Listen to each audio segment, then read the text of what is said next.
Kaya mo bang pumasa sa NCLEX with just 2 weeks of preparation? Pag-usapan natin yan, guys. Hello there, future RNs, US RNs, gano'n. Hi guys, welcome back to another video. And for today's video, pag-usapan natin guys if totoo nga ba na pumapasa yung mga tao in just 2 weeks. Okay, so sa TikTok, marami akong nababasa doon ng mga anecdotes from people, from nurses, na in just 2 weeks, they're able to prepare for the NCLEX and they passed essentially. Like, congratulations to you guys. And so inassess ko yung sarili ko. Today actually is my day 8 of doing my self-review. Nagpo-focus talaga ako guys with test taking. And in this video, I'm going to share mga realizations ko while doing that. So today, I took a leap. Nung nandun ako sa trabaho, I started answering my very first readiness exam. So, yung readiness exam, ito yung sa bootcamp wherein para siyang computerized assistive. Wait, is it assistive? It's computerized. Parang alam mo yun na parang NCLEX talaga siya. Yung tawag doon is readiness exam. So, I took it.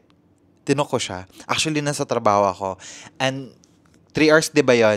Usually, 3 hours yung buong talaga. 3 hours and 30 minutes yung sa readiness exam. Pero na-accomplish ko siya, guys, in just an hour and a half. Yata kasi nasa work ako.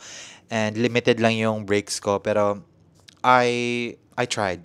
Kasi at that time, bored ako and I need to stimulate myself. I need to really push myself na hindi. Dapat kayanin ko and dapat alam ko na and I'm gonna learn somehow. And guys, tingnan niyo yung result ko, please. Char. And guys, tingnan nyo, I have a high chance of passing. Oh my goodness. Ang goal ko sana is very high. Pero given the circumstances kanina, I'm so lucky na yun, di ba? I have high chance of passing. Ito yung average score ko. And yun lang. I-discuss ko guys yung mga realization ko doing this. But anyway guys, I just wanna take time to celebrate. Kasi di ba, like, I did it for an hour and a half lang. But I still passed. Wow, humble bragger yan. Pero anyway guys, I know na ito pala yung mga natutunan ko today. Like, I know na kailangan ko pa rin mag-study because guys, number 1, isa sa mga realization ko today talaga is yung mga most of my mistakes nung nag-review na ako kasi nireview ko yung mga rational. Girl, yung mga mistakes ko talaga is yung mga topics na confident ako.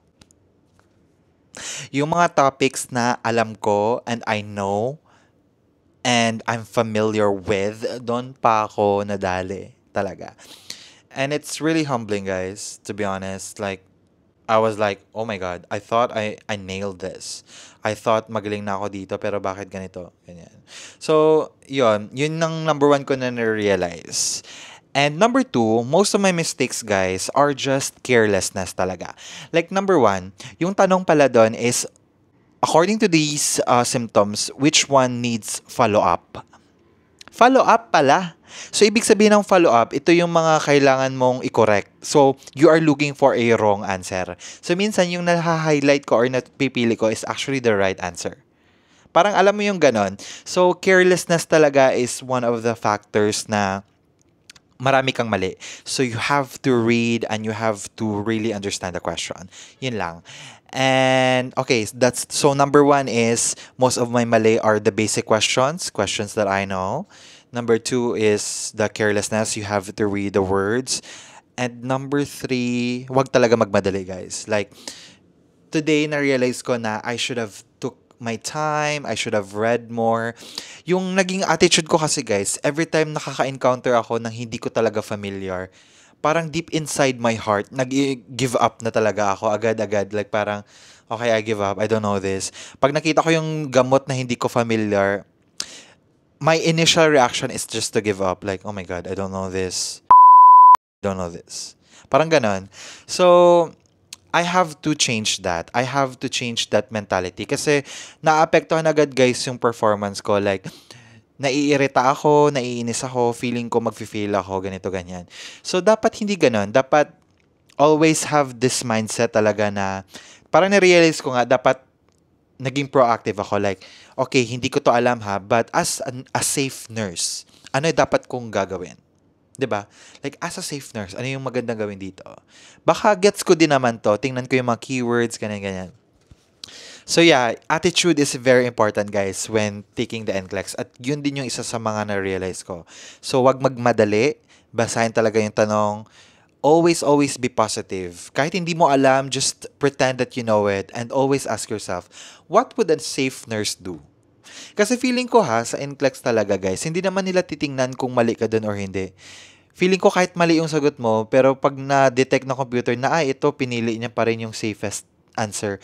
Or pinili, mali nga yung sagot niya, pero pinili niya yung parang safe na sagot. I feel like the computer will give us chance. Charot.